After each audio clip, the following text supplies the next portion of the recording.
भाई गाय का सौदा हमने कर लिया, बकरे रह गए थे तो बकरे लेने के यहाँ पे आए। आज तो सारा दिन जो है उसी में निकल गया है। अभी घारो जाना है, यहाँ से घारो में दोस्त ने दावत दी है।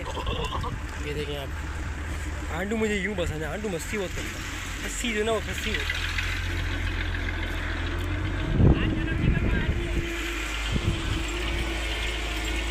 ये भी बड़ा खूबसूरत है यार,